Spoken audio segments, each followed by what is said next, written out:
ತುಳುನಾಡಿನ ಜಾನಪದ ಕ್ರೀಡೆ ಕಂಬಳವನ್ನ ಮುಂದಿಟ್ಟುಕೊಂಡು ತಯಾರಾಗುತ್ತಿರುವ ಚಲನಚಿತ್ರ ತುಳುವಿನ ಬಿರುದುದ ಕಂಬಳದ ಚಿತ್ರೀಕರಣವು ಮುಕ್ತಾಯದ ಹಂತದಲ್ಲಿದೆ ಎಂದು ನಿರ್ದೇಶಕ ಎಸ್ವಿ ರಾಜೇಂದ್ರ ಸಿಂಗ್ ಬಾಬು ಹೇಳಿದರು. ಅವರು ಮಂಗಳೂರಿನ ಉರುವ ಮೈದಾನದಲ್ಲಿ ಬಿರುದುದ ಕಂಬಳ ಚಿತ್ರೀಕರಣದ ಸಂದರ್ಭದಲ್ಲಿ ನಡೆಸಿದ ಸುದ್ದಿಗೋಷ್ಠಿಯಲ್ಲಿ ಮಾತನಾಡಿದರು. ಈ ಸಿನಿಮಾವು ತುಳುನಾಡಿನ ಭಾಷೆ, ಸಂಸ್ಕೃತಿ ಮಾತ್ರವಲ್ಲದೆ ಇಡೀ ವಿಶ್ವದಲ್ಲಿ ತುಳು ಭಾಷೆ, ಇಲ್ಲಿನ ಸಂಸ್ಕೃತಿಯು ಪ್ರವಾಸೋದ್ಯಮಕ್ಕೆ ಕೊಡುಗೆ ನೀಡಲಿದೆ. ಕನ್ನಡ, ತುಳು ಭಾಷೆಯಲ್ಲದೆ ಹಿಂದಿ, ತಮಿಳು, ತೆಲುಗು ಭಾಷೆಗಳಲ್ಲೂ ಸಿನಿಮಾ ರಿಲೀಸ್ ಆಗಲಿದೆ. ಅಲ್ಲದೆ ಇಂಗ್ಲಿಷ್ ಭಾಷೆಗೂ ಡಬ್ ಮಾಡುವ ಚಿಂತನೆಯಿದೆ. ಸಿನಿಮಾದಲ್ಲಿ ಕಂಪ್ಯೂಟರ್ ಗ್ರಾಫಿಕ್ಸ್ ಬಹಳಷ್ಟು ಇದೆ. ಈಗಾಗಲೇ 70 ದಿನಗಳ ಕಾಲ ಶೂಟಿಂಗ್ ನಡೆದಿದ್ದು, ಏಪ್ರಿಲ್ನಲ್ಲಿ ಸಿನಿಮಾ ರಿಲೀಸ್ ಆಗಲಿದೆ ಎಂದರು.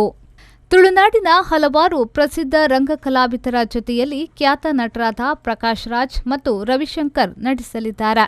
ಕಾಂತಾರ ಸಿನಿಮಾದಲ್ಲಿ ಅಭಿನಯಿಸಿರುವ ಸ್ವರಾಜ್ ಶೆಟ್ಟಿ, ಕಂಬಳದ ಮಿಂಚಿನ ಓಟಗಾರ, ಕ್ರೀಡಾ ರತ್ನ ಪುರಸ್ಕೃತ ಶ್ರೀನಿವಾಸ್ ಗೌಡ ಮುಖ್ಯ ಪಾತ್ರದಲ್ಲಿ ಮಿಂಚಲಿದ್ದಾರೆ.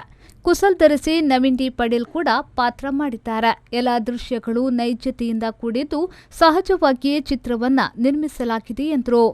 ಚಿತ್ರದ ಸಂಭಾಷಣೆಕಾರ ವಿಜಯಕುಮಾರ್ ಕುಡಿಯಾಲ್ಬೈಲ್ ಅವರು ಮಾತನಾಡಿ, ಈ ಚಿತ್ರದ ಮೂಲಕ ರಾಜೇಂದ್ರ ಸಿಂಗ್ ಬಾಬು ಅವರು ತುಳು ಭಾಷೆಗೆ ಹೊಸ ಆಯಾಮವನ್ನ ತಂದುಕೊಡಲಿದ್ದಾರೆ.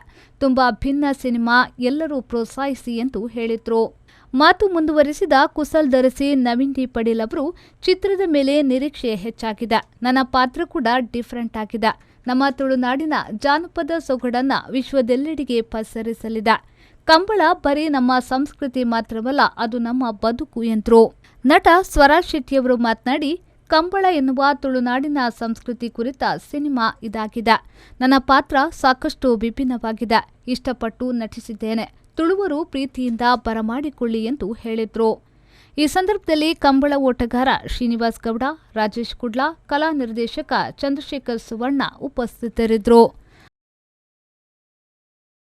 ಪ್ರೇಮಶ್ರೀ, ವಿ4 ನ್ಯೂಸ್, ಮೂಡಬಿದ್ರೆ.